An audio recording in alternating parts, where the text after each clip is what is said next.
Bonsoir. Vous êtes avec le groupe Mira. Mira, c'est la mire radiophonique de RPBFM qui vous consigne parmi les trucs et astuces, les combines et ficelles du développement durable. C'est le pragmatisme d'une équipe qui s'étrille autour des questions d'énergie, de la gestion raisonnée des ressources, des bons plans et coefficients à ne pas rater, de la joie prétendument induite par les vertus retrouvées de la frugalité.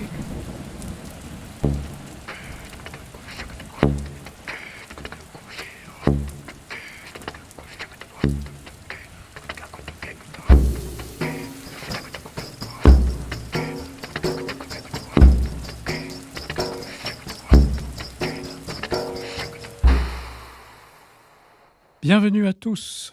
Voilà, nous voici arrivés dans cette nouvelle émission radio Mira, sous le signe de Mira. Donc, bienvenue dans cette émission. Alors, une émission sous le signe des étoiles, puisque c'est une émission où on va évoquer les cabarets, l'histoire des cabarets, les arts dans les cabarets et bien sûr, on parlera du cabaret L'Ange Bleu.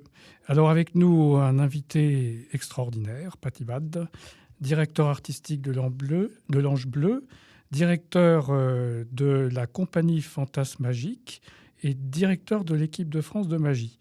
On peut dire aussi qu'il a initié 7 cabarets en France, il nous en parlera, et il dispose d'une expérience extraordinaire au niveau du cabaret de l'Ange Bleu, avec beaucoup de choses à raconter sur le sujet. Par les temps qui courent, c'est vrai que de parler des cabarets, c'est plutôt léger, mais c'est indispensable dans les circonstances d'aujourd'hui. Et je pense que donc on aura cette émission vraiment, vraiment sur le signe des étoiles. Nous avons avec nous aussi Maïté Decombe, ancienne cantatrice. Je passe sur tous les prix que tu as eus et puis les interventions à l'opéra, dans tous les grands opéras en France et puis en Italie ou ailleurs. Avec nous également Jean-Paul Miotto, membre de Mira, qui nous parlera également de ce qu'il sait sur les cabarets. J'en ferai l'éloge. Voilà, alors commençons cette émission radio par un petit tour historique très rapide, mais qui me semble indispensable pour essayer de comprendre comment sont nés les grands cabarets. Alors, quand même, on peut rappeler les grands cabarets.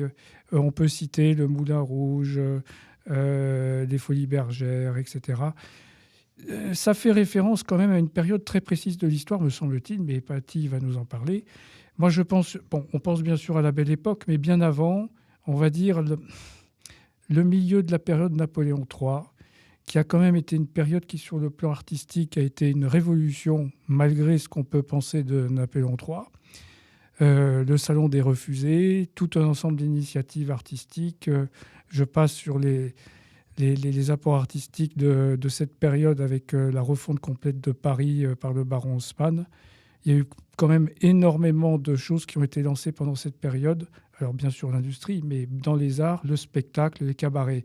Patti, est-ce que c'est cette période ou c'est bien avant ou c'est après ? Non, c'est ça. On va dire que sous Napoléon III, donc c'était une période de prospérité économique, mais l'ancêtre du cabaret s'appelait le café-concert, qui est né aux environs des années 1770, dans les premiers débits de boissons parisiens, où les clients pouvaient siroter leur consommation tout en écoutant des musiciens.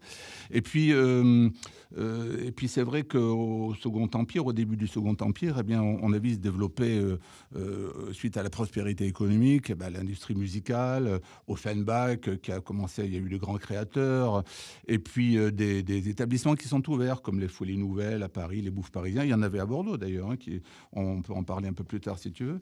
Et surtout, en 1864, Napoléon III a modifié la loi sur le théâtre, parce qu'auparavant, on n'avait pas le droit de se produire en costume dans les cafés-concerts. C'est pas possible. Oui, c'était des endroits où on pouvait éventuellement chanter, pas trop danser. En tout cas, c'était des débits de boissons dans des endroits quand même un petit peu miteux.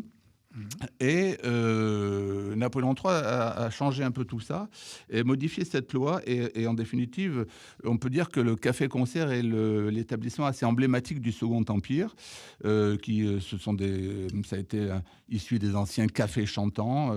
C'était des goguettes, des bars et cafés de musique du monde ouvrier. Et à ce moment-là, c'est devenu d'importants lieux de divertissement, tant pour les classes ouvrières que pour la bourgeoisie. Alors, il faut dire que l'entrée était gratuite et que on se rémunérait évidemment avec une obligation de boisson. Hein. Et juste là, les clients devaient acheter des consommations, évidemment, pour avoir la permission de s'asseoir, et puis ils pouvaient assister au spectacle. Et un peu plus tard, donc à partir de cette loi de Napoléon III, à partir du moment où on a autorisé les artistes à se déguiser en costume, en quelque sorte, à monter des petites pièces et à changer les décors. Alors, à ce moment-là, il y a eu un grand chambardement. Et donc, c'est à la fin du 19e que le peintre Rodolphe Salis, qui était le premier créateur des cabarets, c'est lui qui a donné le nom au cabaret. C'était un provincial qui habitait Châtellerault. C'était un peintre, un type un peu excentrique. Il décide de s'installer à Paris et à Montmartre, il ouvre en 1881 un cabaret artistique et littéraire d'un tout nouveau genre, le Chat Noir, le fameux Chat Noir. Ah oui. Voilà. Et c'est là qu'on y entend le mot cabaret pour la première fois. C'est un mot issu du néerlandais, cabaret. Bon, je ne vais pas vous le dire avec l'accent, mais en attendant, c'est là que le mot cabaret est né. Et cette création marque le début de l'épopée du cabaret en France. 1881. Ouais, tout a changé avec l'arrivée du Chat Noir. Voilà. Et donc, c'est concomitant avec la période de développement industriel. Oui. En fait, ça a fait exploser aussi le domaine artistique dans tous les domaines. Je vois le nombre de peintres qui ont peint les cabarets, qui ont décrit la vie parisienne. Toulouse-Lautrec, bien sûr, Galland, je vois Gilbert, Sargent, Manet également. Ceux qui ont justement participé au Salon des Refusés, ils ont tous été dans les cabarets parisiens. Ils ont vu cette partie. Après, il y a eu la Belle Époque, hein, c'est ça. Il y a eu les années 30, c'est encore différent. Oui, alors là, on est un petit peu plus loin, hein, mais oui, effectivement. Alors, il faut dire qu'à l'époque où, quand les cabarets sont nés, ça s'est passé un petit peu progressivement pour arriver à la période d'aujourd'hui, qui est quand même assez, on va dire, c'est un petit peu l'âge d'or du cabaret aujourd'hui. Hein. À l'époque de la création du Chat Noir et puis plus tard des premiers établissements parisiens, il serait typique débuter par des spectacles de curiosité. Ils appelaient ça comme ça. C'était des numéros, on va dire, un peu circassiens, c'était du cirque, acrobatie, des dressages d'animaux, ça plaisait beaucoup. Je vous rappelle qu'il n'y avait évidemment pas la télé, il n'y avait pas les médias. Les gens, pour se divertir, il fallait qu'ils sortent. Et les sorties n'étaient pas données à tout le monde parce qu'elles étaient chères. Et ça a été tout l'intérêt de ces cabarets-là, c'est que dans un premier temps, ces premiers cabarets, hein, dans un premier temps, c'était des divertissements populaires pas chers. On y venait boire, on y venait danser et on a commencé à y voir des spectacles. Et puis tout ça, c'est un petit peu embourgeoisé avec les grandes maisons qui progressivement se sont installées et qui, alors évidemment, avec l'arrivée du fameux Moulin Rouge, ça c'est en 1889, la naissance de la plus célèbre maison de cabaret de l'histoire, le Moulin Rouge, hein, qui est apparu au pied de la butte Montmartre et qui, à partir du moment où ils l'ont installé, eh bien, il a volé la vedette à tous les autres cabarets qui, eux, étaient quand même des lieux qui n'étaient pas trop élaborés. Parce qu'il faut dire qu'à ce moment-là, le Moulin Rouge, c'était extrêmement ostentatoire. C'est-à-dire qu'il y avait des canapés somptueux, des rideaux en velours, des lustres scintillants qui offraient un luxe que Paris n'avait jamais vu auparavant. Et c'était populaire. C'est-à-dire que le grande astuce du Moulin Rouge, c'est de ne pas faire payer les entrées trop chères, un peu comme les anciens cafcons et cabarets, et tout le monde pouvait y aller. Et c'était un luxe tout à fait inhabituel pour les classes populaires qui, en même temps, côtoyaient les bourgeois. Et c'était à peu près le seul endroit où tout le monde pouvait se réunir. Alors évidemment, il y a eu de grandes fêtes qui ont été organisées. Et puis, bon, il y a eu le fameux French Cancan. Les invités sirotaient leur champagne, surmonté d'un éléphant gigantesque en pierre précieuse. Tout ça a été fait pour justement impressionner à la fois le peuple et à la fois les bourgeois qui n'en avaient pas trop l'habitude. Hein. Et puis, ce fut un triomphe pour le cabaret. Le lieu devint rapidement le lieu de rendez-vous de tous les Parisiens, de tous les horizons. J'ai lu, à ma grande surprise, qu'effectivement, cette période, on va dire qui va démarrer en 1860, avec la création de ces lieux, qui sont des lieux de rencontre universelle. C'est-à-dire que c'était un des rares lieux où toutes les classes sociales se côtoyaient. C'est ça. C'est unique au monde, finalement. Oui. Et c'est français. Et c'est français. Tu as une anecdote à propos du... Bon, alors la danse la plus connue, un des spectacles le plus connus du Moulin Rouge, et qui a après dérivé dans tous les autres cabarets, c'est évidemment le fameux French Cancan. Bon, et vous savez pourquoi on l'appelait le French Cancan? Et non, on ne sait pas. Eh bien, c'était un peu plus tard, quand les cabarets ont été un peu installés un peu partout dans le monde, dont aux États-Unis, qui l'ont beaucoup exploité sous forme de burlesque, striptease, burlesque, etc. Et on a appelé le French Cancan, c'était parce que c'était français et parce que ça faisait du bruit. Elle cancanait, elle faisait du bruit, elle criait. Vous savez, les danseuses de French Cancan hurlent, crient, etc. Ah oui. Elles montrent leurs fesses, c'est un fait acquis, mais en attendant, on l'appelait le French Cancan parce que c'était français, ça faisait du bruit. Voilà. Ah oui, donc ça vient du monde extérieur. C'est une appellation qui vient de l'extérieur. C'est pas la France qui l'appelle le French Mais Cancan. il n'y a aucun équivalent à l'étranger, finalement. Non. Et puis, aux États-Unis, on n'a pas eu d'équivalent dans cette période-là. Un peu plus tard, si au début à la fin du 19e, au début du 20e, les États-Unis, oui, se sont quand même... alors, il y a eu évidemment la grande période de Las Vegas. Et alors, il faut dire qu'en Europe, à Berlin, il y a eu quand même les cabarets. L'Allemagne de l'après-guerre a été un terrain très fertile pour le genre cabaret, d'où d'ailleurs il y a la fameuse comédie musicale Cabaret. Qui a été re-immortalisée par Jérôme Savary, et personnellement j'ai été le voir je ne sais combien de fois à l'époque où Jérôme Savary l'a joué. Mais pour en revenir au cabaret américain, eux ils ont proposé un élément un peu plus audacieux, avec mélange de burlesque, mélange de striptease et mélange de divertissement. Alors, le burlesque devenait de plus en plus populaire, et l'icône vintage du burlesque, qui est par la suite revenu en France au milieu du XXe siècle, c'est Dita Von Teese. Voilà. Dita Von Teese au Crazy Horse, oui. Et qui a fait les beaux jours, et puis elle est encore pas mal du tout. Moi, je l'ai vue il n'y a pas tellement longtemps, et elle est pas mal du tout. Oui. Et finalement, c'est arrivé aussi à New York à un moment donné, alors, donc, oui, bien dans sûr. les grandes villes. C'est arrivé à New York, New York au début du XXe a installé pas mal de cabarets et surtout de revues de cabarets. Il y en avait à Broadway, il y en avait un peu partout. Mais ça a été surtout Las Vegas. C'est Las Vegas. Ouais.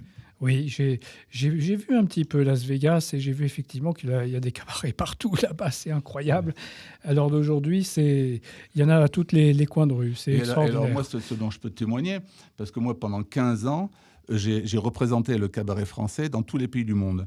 C'est-à-dire que j'ai fait des tournées sous l'égide de l'AFA, l'Association française d'action artistique. Et pendant 6 mois, je partais dans les pays du monde. Et j'ai fait 14 tours du monde comme ça. Ouf. Et donc, je partais d'octobre, on va dire début novembre jusqu'à Pâques. Et je tournais dans les centres culturels et les alliances françaises. Et on tournait par région. C'est-à-dire que, par exemple, c'était l'Afrique de l'Est. Alors, je partais... mon centre pilote, c'était Djibouti. Je faisais Djibouti, je faisais Yémen, je faisais Madagascar, l'île Maurice, Seychelles, Réunion, Comores. Après, on partait en Afrique de l'Est, Zimbabwe, Malawi, Rwanda, Burundi, Bukavu, Zaïre. On passait en Afrique du Sud, etc. Bon. Et ça, c'était dans toutes les régions du monde. Et on restait 4 ou 5 jours dans chaque pays. Et on présentait le cabaret français. Je tournais au début avec une troupe de 4 artistes. Puis après, on a tourné jusqu'à 30 artistes. On a tourné 35 en Chine. J'ai fait 4 mois, la première fois en 2010, 4 mois de tournée en Chine, la deuxième fois 2 mois. C'est aussi des anecdotes que je pourrais vous raconter tout à l'heure, mais qui sont... Oui.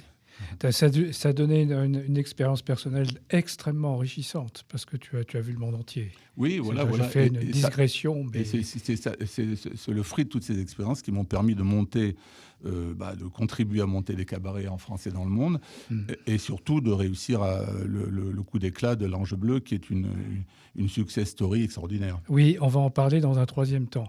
Avant ça, Je voulais évoquer les arts dans les cabarets, parce que ça me semble très important. Je ne viens pas de ce monde, mais j'ai parcouru l'histoire un petit peu des cabarets, et je vois, à ma grande surprise, que quasiment tous les auteurs, les compositeurs, les musiciens français sont passés par là. Alors, j'en cite quelques-uns: Édith Piaf, Dalida, Elton John, j'ai vu Yves Montand, Trenet, Aznavour, Joséphine Baker. C'est ahurissant, tous les démarrages qui ont eu lieu dans les cabarets, comme si c'était finalement un terreau artistique, mais presque obligatoire.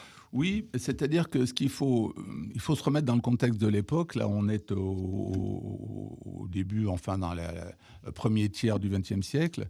Bon, il y avait évidemment pas encore la télé, il y avait un peu la radio, etc. Et les cabarets issus du 19e étaient très populaires. Ils s'étaient vraiment imprégnés, enracinés dans la culture populaire.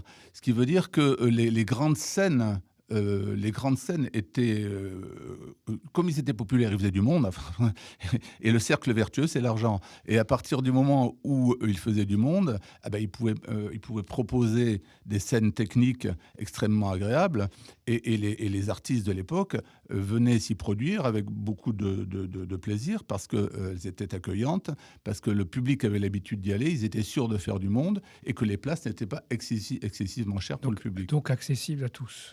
Accessible à tous. Et aujourd'hui, c'est toujours comme ça, parce que les Folies Bergères, par exemple, ne sont plus un cabaret depuis 4 ans, sont une salle en location, en production. Et le Lido aussi, je parle des Folies, mais le Lido, depuis 1 an et demi, a été vendu, suite au désastre absolu de Franco Dragone quand il a monté le dernier spectacle du Lido, qu'il a tout fichu par terre. Enfin bon, c'est une autre histoire. Mais en attendant, ces 2 salles-là, aujourd'hui, ne sont plus des cabarets comme on l'entend avec une revue fixe, sont des établissements en location. Et donc, tout le monde peut y venir, comme à l'époque. Tu me parlais de ça il y a un instant, mais oui. C'est ça. À l'époque, les artistes, pour se produire, leurs producteurs louaient une salle de cabaret, louaient le moulin, et puis venaient s'y produire. Parfois, ils étaient aussi engagés, mais c'est plus compliqué de placer une vedette dans une revue de cabaret, de music-hall qui existe, qui était un espèce de gros train. Je sais, moi, on me le propose sans arrêt à l'Angeleu, qui est un gros train qui est sur des rails. C'est vachement compliqué de mettre un tour de chant de 40 minutes là-dedans, alors qu'on a déjà 40 artistes qui sont rodés, qui font 250 spectacles par an. C'est plus compliqué. D'accord. Oui, mais donc il y a eu beaucoup effectivement d'artistes qui ont été lancés dans ces périodes-là. Comment tu expliques ça? Il doit y avoir Pourquoi ils ne sont pas apparus, par exemple, je ne sais pas, dans d'autres lieux où les chansonniers, ils auraient pu être connus par la télé? Non, c'est par les cabarets. Vraiment... Ça a été une multiplication de scènes, parce qu'il y en avait plein des cabarets. Alors on parle des plus grands, mais il y avait aussi plein de petites scènes. Il y a le Lapin Agile, le Pied de la Butte, enfin il y en avait plein. Aujourd'hui, il y en a encore quelques-uns. Puis c'est pas compliqué. Dans les années, quand moi j'ai commencé les cabarets à la fin des années 70, au début des années 80, il y avait 200 cabarets parisiens et 40 cabarets province. Et maintenant, c'est l'inverse. Maintenant, c'est l'inverse. Donc maintenant, tout est passé, c'est pas en province, si, quasiment. Mais oui, c'est assez extraordinaire. Tu voulais, Maïté, peut-être évoquer Tichadel ou très... Oui, je vais vous évoquer Tichadel, mais moi, ça a été un accident que j'aille à Tichadel, parce que je chantais avec une fantaisiste. Elle me disait, est-ce que tu as assez de dates dans ta tournée? Alors, j'ai dit oui, mais enfin bon, ça pourrait être mieux. Et elle me dit, viens auditionner chez Tichadel. Je dis, mais attends, qu'est-ce que tu veux que j'aille auditionner chez Tichadel? Je ne vais pas faire du topless. Oui. Enfin, franchement. Et voilà. Et donc, la carrière lyrique me porta de ville en ville, dit Michel. C'est aussi cela de la vie d'artiste. Puis, j'ai eu un engagement dans les tournées Tichadel en tant que meneuse de revue. Et oui, on doit savoir tout faire quand on est artiste lyrique. Ah, Maïté, meneuse de revue? Oui. Mais je t'ai montré le... Oui, mais qu'est-ce que ça veut dire, meneuse de revue? Meneuse de revue, c'est que je fais du texte, je fais du chant, je danse, je fais plein de choses. Ah oui. Je citerai donc Michel Sardou, qui a écrit dans son livre Sardou de père en fils. Les tournées Tichadel, dit-il, font partie de ces grandes organisations artistiques itinérantes, peu connues à Paris, mais dont raffole la Provence. Michel en avait fait plusieurs années à certains moments de sa vie. Jackie, sa maman, a également participé à ces tournées qui sont légendaires dans notre métier. Et voilà. Si l'on veut être un homme ou une femme de scène complète, il faut avoir roulé sa bosse au moins une fois dans sa vie dans ce genre d'organisation. C'est très, très original finalement. C'est un spectacle itinérant quelque part. Ah oui, il y a de la comédie, il y a du lyrique. Et bon, bah alors, j'ai fini par céder à mon ami fantaisiste à aller demander une audition à Tichadel, mais sans attendre quoi que ce soit, parce que je suis arrivée avec ma voix d'opéra. Voilà, quoi. Et puis, Madame Tichadel, à la fin de mon exécution, elle a appelé le costumier. Elle lui dit vous avez des costumes pour la Belle de Cadix? Oui. Pour la Bohème? Oui. Pour la fille du tambour-major? Oui. Eh bien, madame, vous êtes engagée. Oh, j'étais engagée, mais engagée à faire quoi? Mais vous allez chanter, on va vous faire un tableau tout en opérette. Et bien voilà, comme quoi, dans ce monde-là aussi, c'est possible. Exactement. Oui, mais là, parce que c'était Madame Tichadel qui avait les pouvoirs des manettes. Oui, je comprends. Et la première fois que j'ai chanté au casino d'Arcachon, j'entendais les jeunes dire « Ah, on va voir Tichadel, mais on va voir du... je dirais pas quoi on va voir du nu, on va voir du nu. Oui, on va voir du nu. Oui, bien sûr. Et alors, moi, je me faisais toute petite parce que je me disais, ben dis donc. Alors, je suis arrivée et j'ai chanté La fille du tambour, j'ai chanté toutes et j'ai eu vraiment... Bon, je vais dire beaucoup de succès parce que ça... c'est très bien de le dire. Oui, mais ça a été très... Voilà. Et je suis partie pour 6 mois de tournée avec une ville par jour. C'est extraordinaire. Est-ce que ça existe dans les cabarets des tournées comme ça? Ben oui, alors bien sûr, alors les tournées Tichadel, moi je les ai vues beaucoup plus jeunes quand elle tournait à Bordeaux, puis c'était les dernières années. Et oui. Si alors, je peux me permettre, tu m'as vu dans cette tournée. Oui, je t'ai vu. Mais je suis allé te voir spécifiquement à l'époque où on jouait au théâtre ensemble. Voilà. Et c'était, je crois, la fois où je suis allé voir. Mais oui, effectivement. Ben oui, alors les tournées, bien sûr, ça existe. Alors, moi, mon expérience personnelle, comme je vous disais tout à l'heure, j'ai fait je ne sais combien de tours du monde. Et puis, des très grosses tournées en Chine. Très grosse tournée en Chine, qui d'ailleurs ont été reprises par TF1, qui en ont fait 2 films, qui ont été diffusés plusieurs fois, dont plein de passages dans l'émission, je ne l'ai plus en tête, c'est l'émission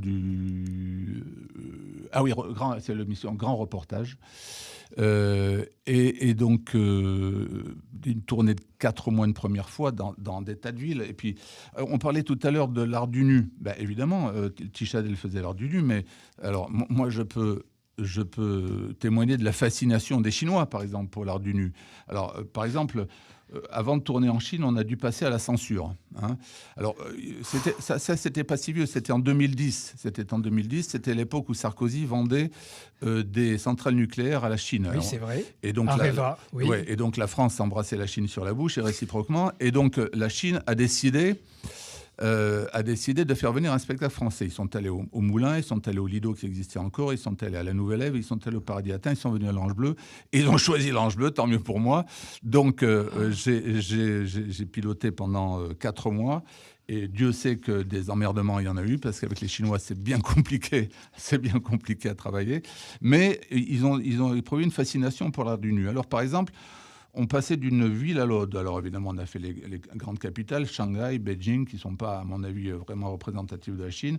Mais après, on a fait Shenzhen, Guangzhou, Chengdu, Tianjin, Wuhan, Dongguan. Et je me souviens une fois à Hohhot, en Mongolie intérieure, où en permanence, la censure nous cassait les pieds parce qu'ils voulaient... Ils voulaient vérifier qu'on ne voyait pas un bout de téton qui dépassait d'un costume. Alors, ils voulaient le vérifier, sauf qu'ils voulaient le vérifier eux-mêmes. C'était ça le truc. Et ça, j'ai mis quelque temps à le comprendre. La censure chinoise voulait, en gros, mater les tétons des danseuses. C'est extraordinaire. Oui. Et donc, à chaque fois, on devait produire cette partie du spectacle en privé. Hein. Il y avait 6 ou 7 personnes dignitaires du parti de la ville en question. Et à chaque fois qu'on arrivait dans la ville, ils me cassaient les pieds pendant 4 ou 5 heures. La censure arrivait. Ils devaient se donner le mot entre eux, cet extrait du spectacle, et puis ils allaient négocier en coulisses comment est-ce qu'on devait mettre, je vous assure que c'est vrai, sur ma vie c'est vrai ça, comment on devait mettre un bout de costume pour masquer le téton, pour que le public ne puisse pas voir une auréole ou quoi que ce soit. Enfin bon, c'est un truc de fou. Un truc de fou furieux. Et puis des histoires comme ça, j'en ai à l'appel, parce que évidemment, quand on tourne avec 35 artistes en Chine pendant 4 mois, en tournée, il doit y avoir beaucoup d'anecdotes. Je peux vous assurer que ça n'arrête pas. On a 50 galères à gérer par jour. Et c'est pas c'est pas les paillettes et les glamours, c'est beaucoup moins rigolo que ça. Oui, c'est des problèmes de concret et puis des détails. Et d'ailleurs, la télé, les TF1 avaient tourné, ils avaient tourné un truc extraordinaire. Un jour où j'avais dû voler mes propres costumes. Enfin, c'était un truc. La télé, elle avait tourné et ça avait fait un buzz terrible sur les réseaux sociaux à ce moment-là. C'est fabuleux. Je ne vous raconterai pas les détails, mais on arrive à des extrémités extraordinaires. On a le sentiment, alors si vraiment on fait un aparté là, très discrètement, que les grands cabarets ont été aussi des lieux de très grandes négociations. Les grands contrats semblent se négocier quelquefois dans les cabarets. Oui, c'est normal. Il y a de l'alcool et des filles. Oui. Alors, il y a tout ce qu'il faut pour négocier un contrat. Voilà, donc dans l'industrie, ma petite expérience m'a fait traverser des très grands cabarets parisiens et j'ai été surpris de voir des costumés, des 3 pièces partout, des gens qui étaient en train de discuter finalement des grands contrats, des grandes choses. Peut-être même des élus, je ne sais pas, je ne me rappelle plus. Non, mais par-delà ça, tu as raison de ce que tu dis. Pourquoi ? Parce que simplement, ce sont des endroits prestigieux. Oui. Hormis l'anecdote que je vous disais, l'alcool et les filles, ça c'est quand même dans des plus petits établissements, mais ce sont des endroits prestigieux. C'est-à-dire quand on va traiter une affaire... quand on traite une affaire avec un client, on l'amène par la suite dîner au Moulin, on l'amène dîner à l'Ange Bleu, et, voilà. Et ça fait, et c'est prestige. Le champagne pétille, les yeux si ce sont des étrangers pétillent avec les danseuses, et tout va bien, quoi. Et au bout du compte, tout le monde est content et le contrat est signé. C'est un aboutissement. Ça marche. Mais ça veut dire que la culture est un élément essentiel au commerce, au grand commerce. À l'heure d'aujourd'hui, notre culture française, elle passe par des choses comme ça également. Il faut le dire. Et c'est non seulement le lancement d'artistes dont on a parlé, Aznavour, Piaf, mais aussi des lieux de prestige où les très grands contrats sont signés. Finalement. Oui, mais c'est pas que pour ça que la culture française est indispensable. Hein, mais c'est une des raisons. Oui, c'est une des raisons. Une des raisons, entre autres, oui, bien sûr. OK.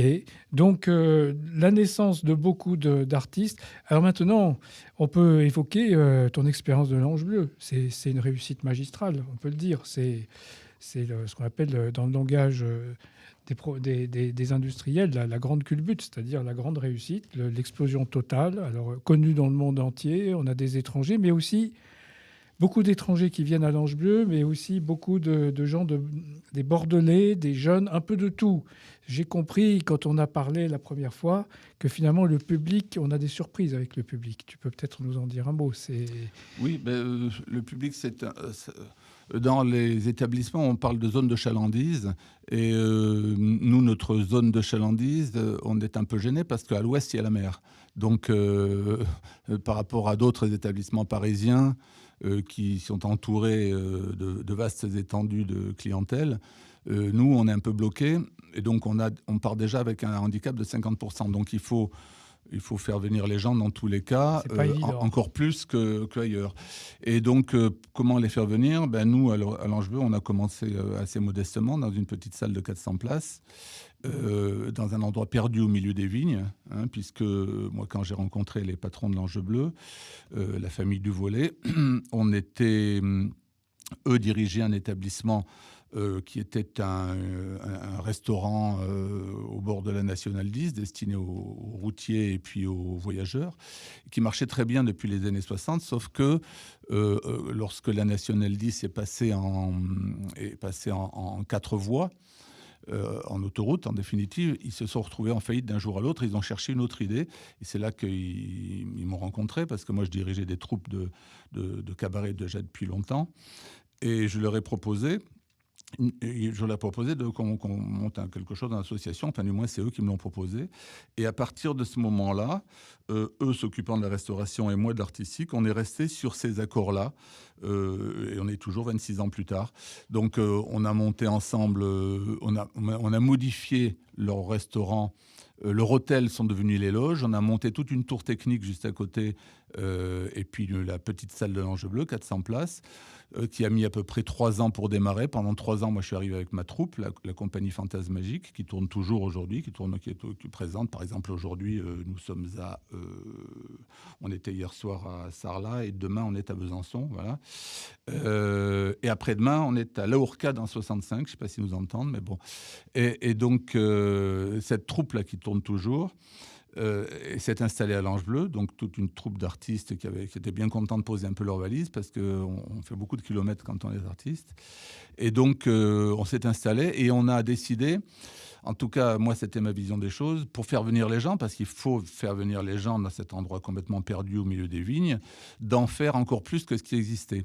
Parce qu'à l'époque, les cabarets de province avaient plutôt mauvaise réputation. On y mangeait mal et ça, c'était un peu glauque, oui. Pas forcément un peu glauque, mais on y mangeait plutôt mal et on savait que les spectacles étaient un peu bâclés. Alors, il y avait quelques exceptions.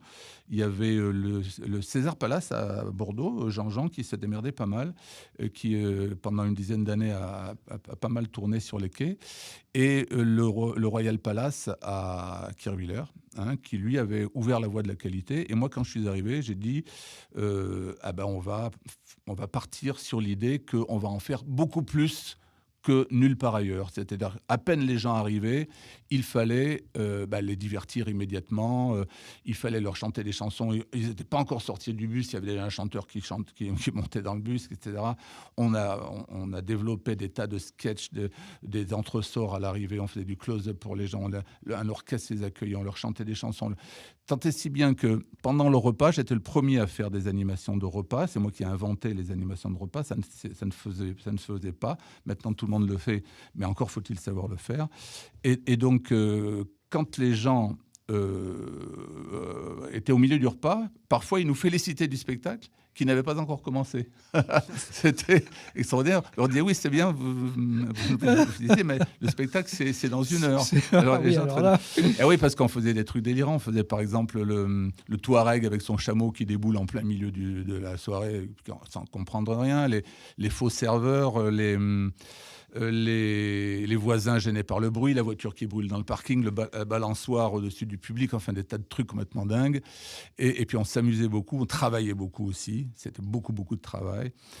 Et surtout, je leur ai monté les premières revues avec véritablement du matériel technique. Moi, à l'Ange Bleu, quand on a construit l'Ange Bleu, j'ai veillé à ce qu'il y ait 17 perches techniques. C'est-à-dire que je pouvais monter 6 décors les uns derrière les autres. 6 décors qui montaient, pas des décors latéraux, des décors qui montaient sur des perches. C'est-à-dire que là, il y a vraiment la magie du truc. Et tous ceux qui connaissent l'Ange Bleu aujourd'hui, qui viennent, ils voient quand même que c'est une débauche d'effets spéciaux complètement incroyable. Extraordinaire. Parce que 10 ans plus tard, on a monté la grande salle. Ça marchait tellement... Pendant les 3 premières années, on a eu un mal de chien. Il fallait faire venir les gens. Le bouche à oreille a marché. Pendant un moment, on tirait des fusées de détresse pour que les gens sachent où on était. Ça a duré 10 jours. Les policiers, la gendarmerie est arrivée en disant arrêtez vos bêtises. C'est vrai ? Oui, mais toute la presse en a parlé. Toute la presse bordelaise en a parlé. Comme quoi, Oui. Le fait d'être un peu hors la loi, ça peut générer beaucoup de succès. Il faut avoir des idées. Et puis, on a fait les premières conférences de presse. Et puis, les premières télés sont arrivées. À partir de ce moment-là, on a fait Capital, on a fait Combien ça coûte, on a fait toutes les grosses télés. Et là, ça a éclaté complètement. Et au bout de 6 ou 7 ans, le problème qui s'est posé, c'est qu'on avait 4 mois pour que les gens, quand les gens nous appelaient, on pouvait les prendre 4 mois plus tard. Et là, ça posait un vrai problème parce que les gens pensaient qu'on le faisait exprès, qu'on ne le voulait pas. Donc, on s'est dit, il faut vraiment faire autre chose. Et on a construit la très grande salle de cabaret que vous connaissez aujourd'hui, qui est à côté de la petite. Donc, on a deux salles, une de 400 et une de 1200. Et tant qu'à faire, puisque c'était à l'époque le Lido qui est fermé maintenant, que c'était à l'époque le Lido qui était la plus grande salle avec 1080, on a dit on va faire plus grand. Et on est devenu, avec 1200 places, le premier cabaret le plus grand cabaret de France. C'est vrai ? Oui, voilà. Mais ça, il faut le dire, parce que en dépassant le Lido, alors. Ah oui, on a dépassé de 120 places. Le Lido. D'accord. Les Folies Bergères, il y a combien? Non, Ah oui, alors les Folies, d'abord, c'était pas un cabaret à ce moment-là, ça a toujours été une salle. Les Folies sont à 1100 places. 1100. Oui. Donc vous êtes vraiment Oui. pile au-dessus. Oui, quoi. oui. Le Comme Palace est à 1080, mais il est fermé. La Ouais. Nouvelle, elle est beaucoup plus petite. Le Paradis, pareil. Le Crédit, on n'en parle pas, ils sont à 250. Oui. Il y a le Royal Palace à Kirchwiller, donc, mais lui, il est à 940, il est en dessous de 1000. Oui. Par contre, il fait beaucoup plus de représentations que nous, parce Beaucoup que lui, plus. il est ouvert depuis 35 ans, nous depuis 26. Et lui, il en fait 250 et nous, on en fait 190. à peu D'accord. près. Est-ce qu'on peut dire qu'aujourd'hui, à l'Ange Bleu, on retrouve cet esprit de 1860-70, 19e, avec la réunion de toutes les strates sociales, c'est-à-dire Oui. aussi les personnes fortunées, certainement, mais aussi peut-être les jeunes, etc., les ouvriers, etc. Est-ce qu'on peut dire ça aujourd'hui? Oui, absolument. Concernant ça, on peut le dire. C'est vraiment un brassage culturel, mais tout a beaucoup changé avec la télé. Alors, il y a eu l'émission de Patrick Sébastien, je le dis souvent, mais c'est vrai, qui a été très bénéfique au cabaret. Pourquoi ? Parce qu'il a appelé son émission le plus grand cabaret du monde. Et avant son émission, moi, je l'ai senti d'une façon très nette. Donc, il y a 25 ans, puisque lui, il a commencé pile en même temps que nous, en 97. Et il a arrêté il y a 2 ans. Avant son émission, les cabarets avaient encore ce goût un peu sulfureux issu des cafés-concerts et des prostituées qui erraient dans les couloirs des Folies Bergères, etc. Et donc, il y avait encore des relents un peu sulfureux comme ça dans les années 90, début des années 2000. Et puis, progressivement, il a vulgarisé, en France, je pense, je parle, le nom cabaret. Les enfants regardaient cette émission, le plus grand cabaret du monde, et ce mot est devenu passé dans le langage courant d'une façon, c'est adouci, il s'est poli, et aujourd'hui, effectivement, tout le monde vient au cabaret sans aucune arrière-pensée. Alors bon, évidemment, le temple du nu, comme il l'a été, c'est toujours un peu ça. Bon, moi, ça m'a toujours débecté de faire du topless pour du topless. Il a fallu que j'en fasse, évidemment, pour correspondre au code. Mais personnellement, et on est plusieurs grands metteurs en scène de cabaret qui pensons la même chose, c'est que moi, par exemple, j'adore magnifier un corps nu. Avec la lumière, tout ça, c'est magnifique. Mais mettre un corps nu ou faire du topless pour du topless, ça m'a jamais plu. Alors aujourd'hui, en plus, avec le hashtag MeToo, etc., ben ça tombe très bien. Donc on n'est plus obligé d'en faire. Et moi, ça me convient parfaitement. Et les danseuses aussi. Oui. Oui, voilà. Oui, donc la recherche du côté artistique avant tout, au-delà des autres aspects, quoi. La notion de cabaret, l'esprit des cabarets a changé. L'esprit général de recherche culturelle a changé. On en a parlé la dernière fois. C'est le divertissement aujourd'hui. Partout, on cherche le divertissement. Peut-être moins la réflexion profonde dans les... Bon, j'ai le souvenir de ce cabaret de Paris qui s'appelle La Main au Panier, à côté de la Tour d'Argent, je crois. Oui, c'est juste à côté. Des endroits magnifiques. C'est des endroits absolument magnifiques. D'ailleurs, il y avait le pianiste d'Edith Piaf qui jouait là. Et puis, on avait des chansonniers ou des humoristes extrêmement subtils. Les blagues étaient d'un niveau très élevé. Il y avait une recherche de spiritualité. On se demandait s'il n'y avait pas des anges dans la salle, tellement c'était animé. Et voilà, donc dans les cabarets aujourd'hui, peut-être ça s'est allégé. Les gens sont peut-être plus à la recherche d'abord du divertissement, pas trop réfléchir. Ou alors est-ce que c'est autre chose? Qu'est-ce que les gens recherchent finalement? Est-ce que ça a changé? En fait, il y avait des classifications dans les cabarets.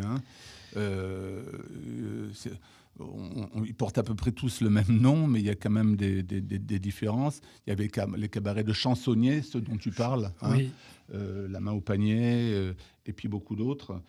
Le Don Camillo, qui malheureusement va fermer. Tu es au courant que le Don Camillo... non, c'est terrible. Oui, donc on en est... Alors le Lido, Don Camillo, qu'est-ce Non, qui mais se passe? rien à voir. Le Don Camillo, le Lido, ça n'a rien à voir. Oui. Le Don Camillo, c'est un cabaret de chansonniers. Oui. Et puis, en pur chansonnier, il y avait aussi le Caveau de la République. Je ne sais pas si vous avez connu ça. Si. C'était extraordinaire. Mais c'était des établissements qui portent le même nom, mais qui n'ont absolument rien à voir. Ce qu'il faut se dire, c'est que les gros établissements parisiens, Lido... Bon, plus Lido, puisqu'il est mort, on a tendance à un peu oublier que Lido n'existe plus.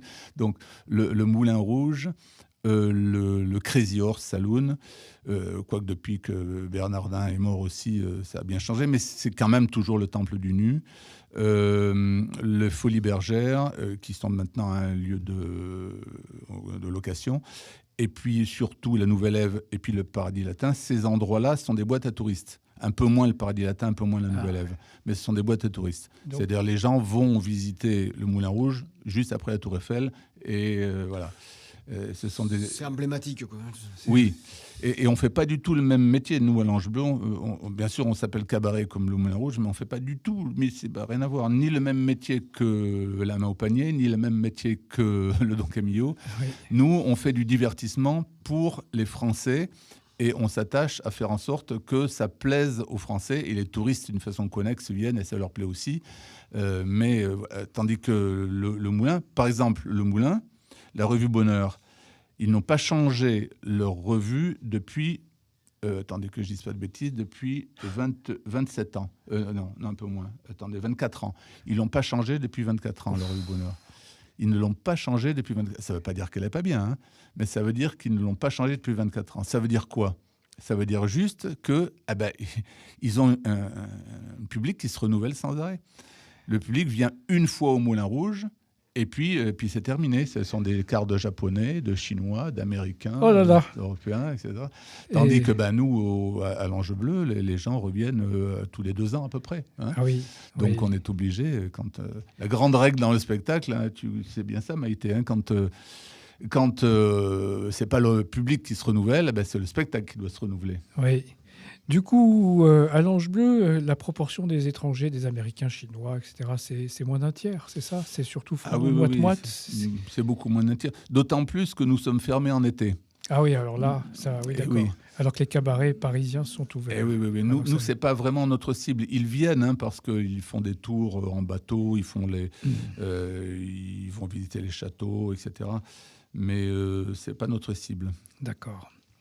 Alors, il y a un point essentiel dont il faut parler, parce qu'à l'aune de l'actualité, il y a quand même quelques discussions sur le sujet, et on en avait parlé la dernière fois, comme par hasard, l'exception culturelle qui est finalement sur les intermittents du spectacle. On en a parlé, et je me rappelle très bien, tu nous avais dit, oui, ça a été renforcé au fil du temps, et c'est un outil extraordinaire pour permettre justement à la profession de se maintenir et d'évoluer favorablement, à tel point que ça a été renforcé même sous Sarkozy, je crois. C'est Jacques Lang avec François Mitterrand quand il est arrivé, donc ministre de la Culture. Oui, l'intermittence existe depuis les années 50, sous une forme un petit peu édulcorée. Et Jacques Lang, ministre de la Culture, donc en 81, a bien renforcé tout le système culturel et les intermittents du spectacle. Alors, qu'est-ce que c'est l'intermittence ? Intermittence, parce qu'on entend beaucoup parler, mais on ne sait pas ce que c'est. Alors, en fait, c'est une forme de cotisation. C'est-à-dire que dans les prestations sociales, quand on engage un artiste, il y a une cotisation, une part de cotisation qui est dévolue à l'intermittence. Ce qui fait qu'on considère qu'un artiste, quand il est sur scène, il travaille. Le problème, c'est que quand il n'est pas sur scène, il travaille aussi. Parce que généralement, il cherche des contrats, il répète, il organise ses costumes, ses décors, etc. Donc, c'est parti de l'idée qu'il fallait trouver un système de rémunération pour cette période-là, étant donné que les cachets, généralement, sont quand même assez faibles et que les cachets ne suffisent pas. Et donc on a mis en place le système d'intermittence qui a mis quand même pas mal de temps à s'équilibrer. Moi, je me souviens qu'à l'époque, c'était 1 euro perçu pour... ça, c'était des francs, mais bon, 1 euro perçu pour 7 euros versés. Et aujourd'hui, ça s'équilibre. C'est 1 euro versé pour 1 euro perçu. Donc, quand on entend dire tout récemment là, que... Des atrocités. Les atrocités sur l'intermittence, d'abord, c'est des bêtises sans nom parce que le régime est à l'équilibre. Et ça fait au moins 6 ou 7 ans que c'est à l'équilibre. Et ensuite, s'il n'y avait pas d'intermittence en France, il n'y aurait pas l'exception culturelle.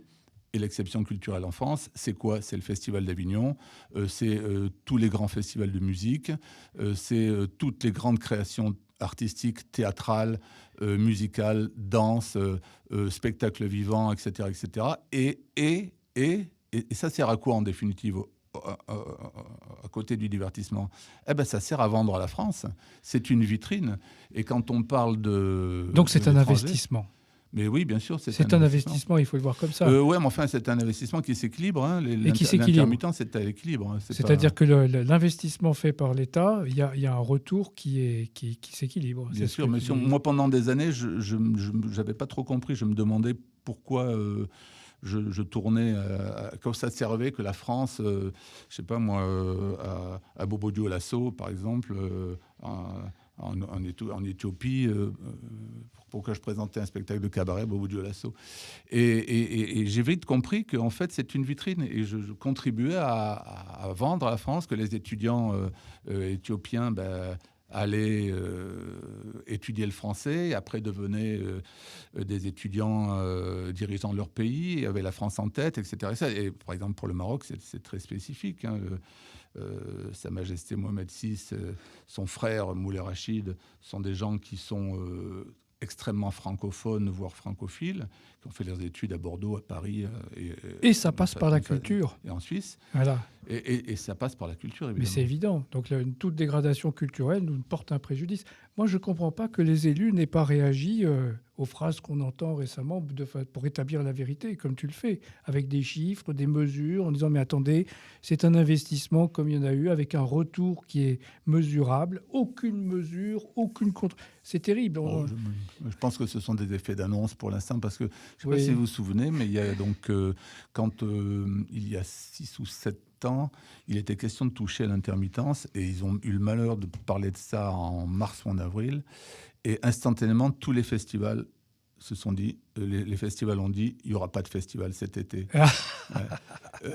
Avignon a tourné à 30 ou 25 ou 30%. Oui. Et les grands festivals, les Francopholies, les Vieilles Charrues, tous les grands festivals ils ont boycotté. Ils ont menacé de tout arrêter. Ils ont boycotté. Oui, oui.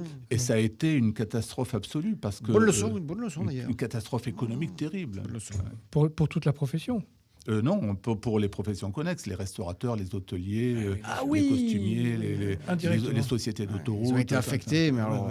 de façon très forte. Ah ben oui, bien sûr. Voilà, donc oui, et puis enfin tout, quoi. Oui, d'accord.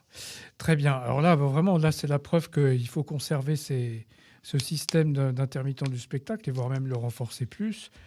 Sachant qu'en plus, il est rentable au niveau de l'État. Ce que personne ne sait, il a fallu attendre que le directeur de l'Ange Bleu le dise. Mais enfin bon, c'est comme ça.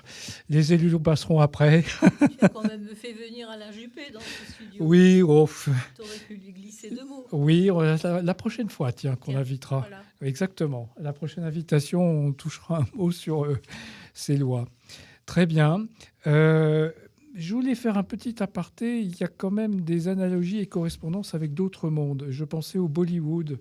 Quand j'étais à l'Ange Bleu, je n'ai pas pu m'empêcher de penser, lors des revues, aux choses que j'ai vues du Bollywood hindou. Est-ce que tu veux nous en dire un mot sur oui, des correspondances artistiques. Des passerelles artistiques, il y en a toujours. En termes de création artistique, on est assez proche de Bollywood parce qu'ils sont, ça foisonne en permanence. En termes culturels, on est extrêmement éloigné. Bon, alors, allez, une anecdote. Oui. Moi, j'ai été invité aux awards du cinéma indien à Bollywood. Hein.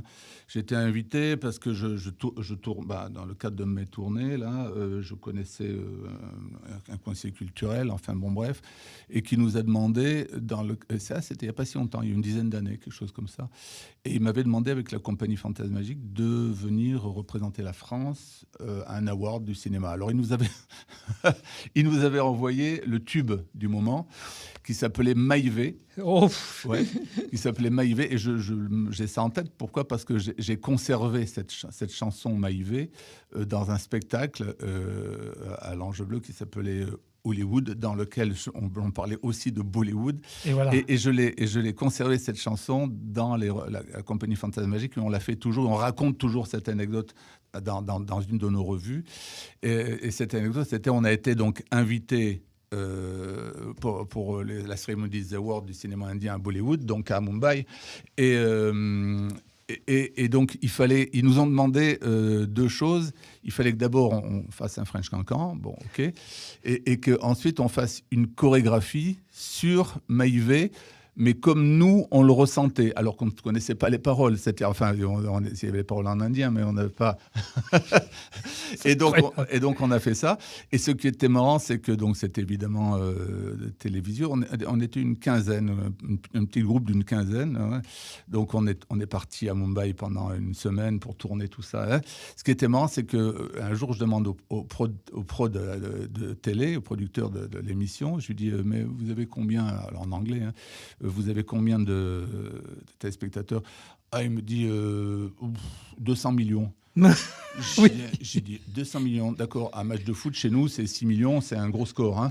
et j'ai dit, oh, la vache, 200 millions. Donc on est passé à Télé Indienne devant 200 millions de personnes. Le problème, c'est qu'on ne connaissait personne. Et aucun de nos amis ne nous a dit qu'il l'avait vu. C'est extraordinaire. Voilà. Mais les audiences en Inde sont colossales. On voit sur Internet ou sur YouTube quelques chansons qui sont connues là-bas. Les audiences sont à 600, 700 millions. À l'heure d'aujourd'hui, c'est absolument ahurissant. C'est des audiences de centaines de millions. Alors évidemment, nous, à notre échelle, c'est quasiment 10 ou 50 fois plus que la France. Oui, c'est fou. C'est fou, oui. C'est l'effectif du pays. Donc. Mais c'est l'effectif du pays.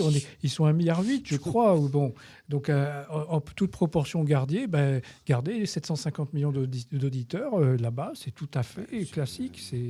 C'est voire même normal. Et c'est toujours un peu marrant parce que quand on joue dans des endroits autres que la France, évidemment, on nous demande toujours de faire du français, mais on nous demande aussi de faire du français local. Et alors, moi, je me méfie toujours quand on me demande ça, parce que, par exemple, on parlait de la tournée en Chine tout à l'heure. Dans le spectacle de tournée en Chine, donc la première, c'était en 2010, c'était 2 ans après les JO de Pékin, et ils nous avaient demandé donc de mettre dans le spectacle, dans la revue, l'hymne olympique. L'hymne olympique chinois. Donc, bon, ça, on l'a fait. Chanté en chinois par notre chanteuse, qui l'avait appris phonétiquement, etc. Mais aussi, ils nous avaient demandé une chanson française qu'il connaissait. Alors, on dit OK. Laquelle? Alors, si je vous demande de la trouver, vous ne trouverez pas, parce que c'est introuvable. C'est la chanson du fantôme de l'opéra. Ah oui. Alors, en plus, c'est pas français, le fantôme. Non. C'est Andrew Lloyd Webber.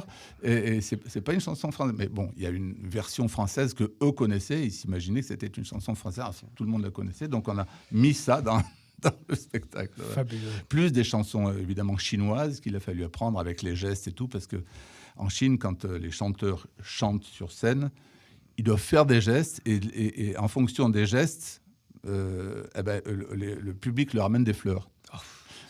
Et donc, c'est très particulier parce que même moi qui suis MC, tu parlais tout à l'heure de meneur de revue. Bon, je suis meneur de revue, MC. Je parle, donc demain, par exemple, je mènerai la revue L'Ange Bleu. Et même les meneurs de revue ont des codes. Et les Chinois, par exemple, nous amènent des fleurs pendant la prestation. C'est-à-dire que ça arrive des fleurs. Tu as dû en avoir, toi, Maïté, des fleurs en scène. Non. Après, non? Bon. Après. Mais pendant la prestation, ils montent sur scène et vous devez tout interrompre et puis prendre les fleurs et puis faire un petit signe avec la main. Ouais. C'est très inattendu. Ça doit être très surprenant. C'est pas dans l'autre tradition. Non, c'est pas dans... Et puis, ça veut dire que le public participe presque à la scène, quoi. Ouais, de toute façon, c'est pas compliqué. En Chine, pour ceux qui sont allés vont comprendre, en Chine, tout ce que vous connaissez, la politesse, les idéogrammes, la façon de vivre, la cuisine, tous vos repères, tout ce que vous connaissez, vous prenez à l'inverse. C'est tout retourné. C'est tout retourné. Un autre élément, alors là, on va déborder du cadre des cabarets, mais bon, je vais faire un aparté. Pendant la période, alors on revient très en arrière, dans les années 60-70, le Shah d'Iran organisait des fêtes et des spectacles extraordinaires. Alors, bien sûr, on peut critiquer le personnage, etc. Bon, il y a des plus et des moins. Mais la culture française a eu beaucoup d'influence là-bas, notamment les grands couturiers.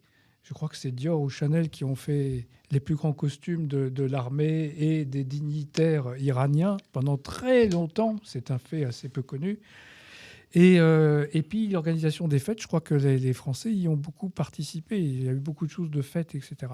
Est-ce que tu veux nous faire un petit aparté sur le Maroc, nous en parler un petit peu Ah oui. Si tu veux. Oui, parce que je ne suis pas trop documenté sur l'Iran des ayatollahs. Hein. Ouais. Et puis au niveau du... Avant les ayatollahs. Le Shah en 79, c'est 79 les ayatollahs. Le Shah, moi je ne tournais pas encore à ce moment-là. Non, je suis allé beaucoup pays aux alentours, hein, à l'époque où l'Iran était en guerre avec l'Irak. D'ailleurs, il y avait pas mal d'histoires là-bas. Le Koweït, ça. Bon. Non, mais par rapport au faste de la royauté, oui, je suis chargé depuis une dizaine d'années d'organiser les soirées privées du Sa Majesté Mohamed VI. Et de son frère, le prince Moulay Rachid. Et ce sont toujours des soirées où on est extrêmement bien accueilli, où la France est extrêmement présente parce qu'elle bénéficie d'une véritable aura d'amitié. Et culturelle. Oui, une aura culturelle. La France au Maroc est très présente. Hein. Et puis c'est un pays frère. Les Marocains s'estiment frères de sang avec le Maroc. Il n'y a pas de... Il n'y a aucune animosité comme il peut y avoir dans d'autres pays du Maghreb. C'est vraiment une coopération entre pays très complémentaires. Voilà. Et les soirées qu'on organise au palais ou dans les résidences royales sont des soirées très très belles avec des échanges culturels très intéressants. Des lieux de croisement culturels, c'est ça? Oui, des lieux de croisement, oui. Et j'ai monté aussi à Casablanca l'établissement La Corniche. Alors s'il y a des gens de Casa qui nous entendent, La Corniche, ça c'était au moment du Covid, ça a été un peu galère, mais on a ouvert La Corniche le 15 janvier 2020 et on l'a fermé le 20 février 2020, et pour 2 ans. Bon. Et donc il y avait un cabaret dans La Corniche, puisque c'était un très bel établissement sur l'eau entre la Grande Mosquée et puis le phare, sur l'eau, battu par les flots, avec 2 théâtres. Et moi je m'occupais du théâtre français qui s'appelle La Seine.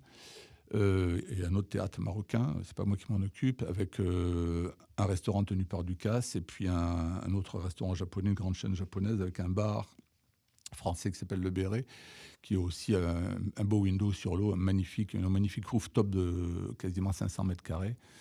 Et puis une très grosse boîte de nuit avec un Domimax 360, enfin c'est quelque chose de très très beau. Et le théâtre que j'ai lancé, donc, est un théâtre du 18e, enfin reconstitué, hein, c'est évidemment, mais un peu sur le modèle d'un grand théâtre de Bordeaux, très beau.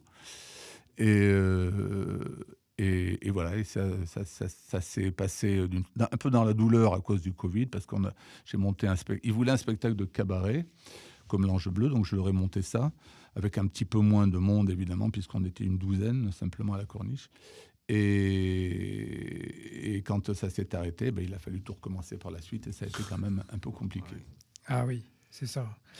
Donc le Maroc, c'est quand même important, quoi. Mais j'irais même plus loin, c'est que dans certains pays du Golfe, contrairement à ce que disent beaucoup de journalistes, on a aussi des liens culturels qui sont très forts et qui sont méconnus. Moi, je connaissais des dirigeants de compagnie aux Émirats qui avaient un français littéraire même meilleur que le nôtre. Donc, et qui apprenait le français, un français classique quasiment du 18e. Quoi. J'ai eu des surprises incommensurables de personnalités qui avaient un français parfait, sans aucune faute. Et ce qui est très étonnant, c'est que dans les alliances françaises, où on rencontrait beaucoup de coopérants, mais aussi de locaux amis de la France, c'était le moment, moi quand je tournais dans les années 80, c'était le moment où on hésitait encore entre l'anglophonie et la francophonie, où la francophonie était encore très forte, et où il y avait encore une bagarre, on ne savait pas trop qui allait l'emporter. Bon, malheureusement, c'était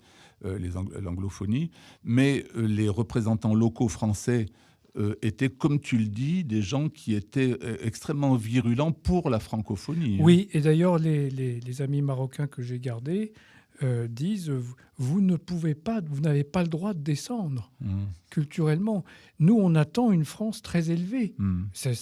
Quelquefois, c'est un peu désarçonnant. Je l'ai entendu aussi dans les pays du Golfe. C'est ce que disent les Canadiens aussi. Oui, où est la France des Lumières? Où est la France de De Gaulle? Bon, j'en passe des meilleurs.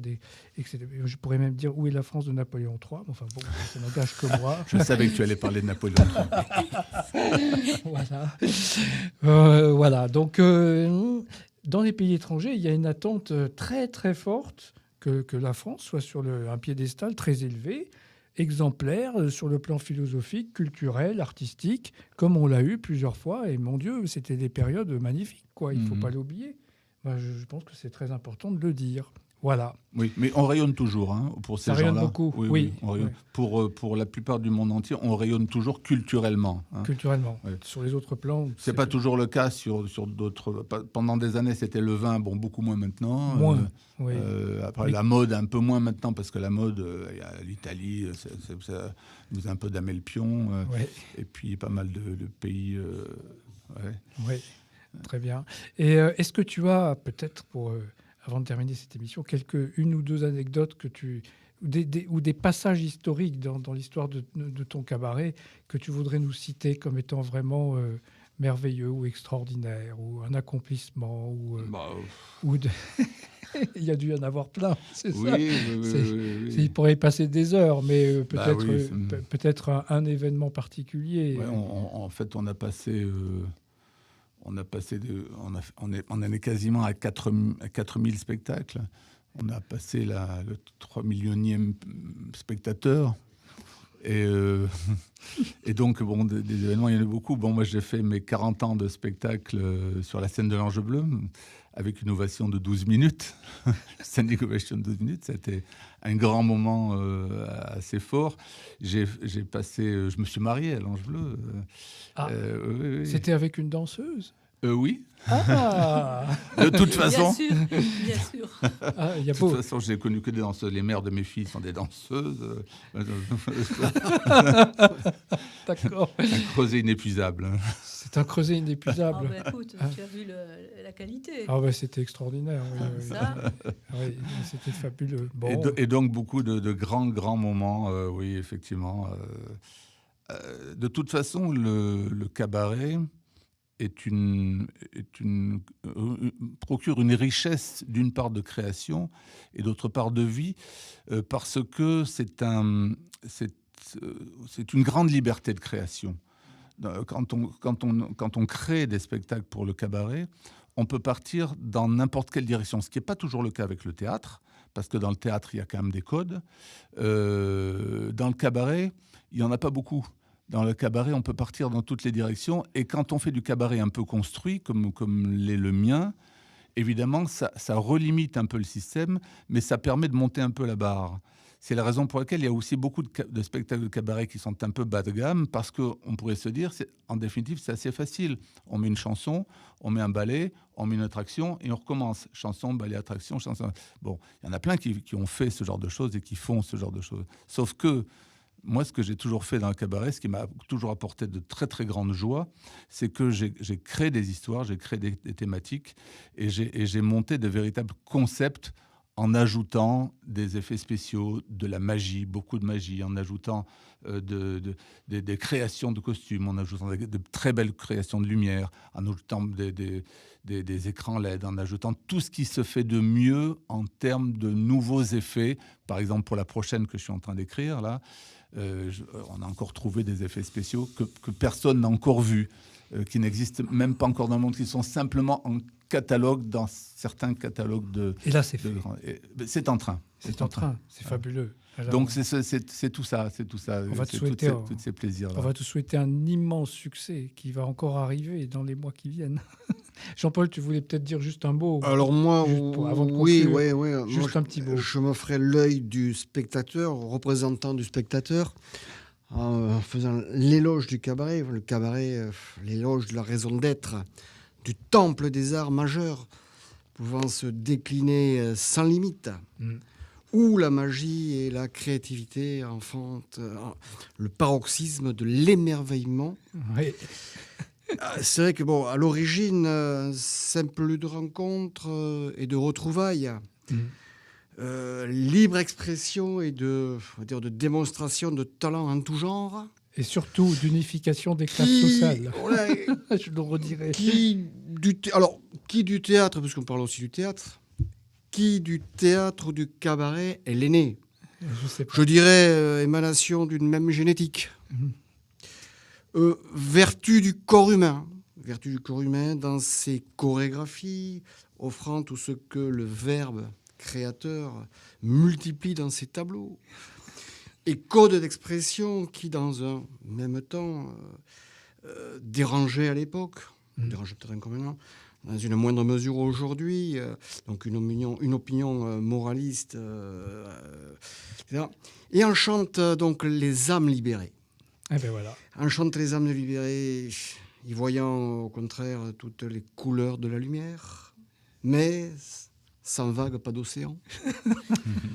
Le spectaculaire est plus que jamais dans l'actuelle civilisation matérialiste et écorchée l'ascenseur vers les étoiles. Ah ben je vais... Ça, c'est beau. Nous sommes l'ascenseur vers les étoiles. Ah bah oui, oui, Préfigure la nouvelle dimension qui s'en vient. Voilà, ça c'est ma conviction. Jean-Paul, tu es un rêveur. Louons ce musical qui en prime nous offre ses prouesses techniques, scéniques, sans lesquelles les spectaculaires revues et tableaux ne pourraient avoir lieu. La haute ingénierie, je loue Paty, déployée et aussi artistique à bien des égards. Et voilà. Bon, ben on va te souhaiter beaucoup de succès. On reviendra à l'Ange Bleu, je crois que c'est Oui, sûr. venez au cabaret, venez à l'Ange Bleu, ça fait du bien. Ah oui, oui, Ah oui, oui. voilà, tout simplement. Rentrons Alors, dans le vaisseau spatial. Comment tu as dit, prenons l'ascenseur vers les étoiles. oui, Voilà. c'est le titre d'un tableau que j'ai fait d'ailleurs. Bon, C'est bien. on en parlera un jour. Voilà, ben ça nous amène à cette fin d'émission. Je crois que juste pour conclure, puisqu'on on parlait de toucher les étoiles, on va rebondir sur cette fin d'émission en disant que on aura d'autres émissions, et notamment une émission sur la voûte étoilée qu'on doit préparer, Maïté. Qu'on doit préparer. Oui, et notamment sur des notions astrologiques et de l'astrophysique. On invitera un Oui, mais astrophysicien Oui, mais ça, Pour- c'est pas pour moi. pour corroborer avec ton immense talent Dis donc. de médium, peut-être. Ah oui. J'ai une idée, j'ai une Une idée seule là. Non, pas qu'une Une seule. seule. Tu parles donc de ce concept d'émission, Oui. avec tous les effets techniques, etc. Eh bien, pourquoi pas le réaliser à l'Ange Bleu avec Ah tous oui, les, mais effets ça. les effets techniques. On fait venir tout le staff, on fait venir un maximum des scientifiques. Pourquoi pas Ah ben les là, plus- c'est une idée à explorer, mais je ne sais vous pas voulez, si si Paty Non, mais sera d'accord. je pose la question à Paty savoir oui, si éventuellement il adhère à l'idée de peut-être apporter On verra. cette rencontre, Oui, on peut faire accueil ça. de ces personnalités du Très monde ouvert, alors, scientifique c'est un lieu ouvert à tout le monde. On peut volontiers faire une émission radio, bien sûr. Là-bas, oulala. Bien Bon, sûr. ben alors, j'aurai beaucoup Mais de enfin, et travail. après, il faut emmener tout ça. Vous avez un beau studio. Hein. Oui. Alexandre, je crois que tu as du travail pour quelques années. Sur ce, je crois qu'on va conclure là. Et merci beaucoup à tous nos éditeurs. Voilà, merci Paty d'être venu. Avec C'est plaisir. bien. Beaucoup. Merci Maïté et Jean-Paul. Alexandre, on va pouvoir lancer le générique de fin. Merci. Voilà, à bientôt.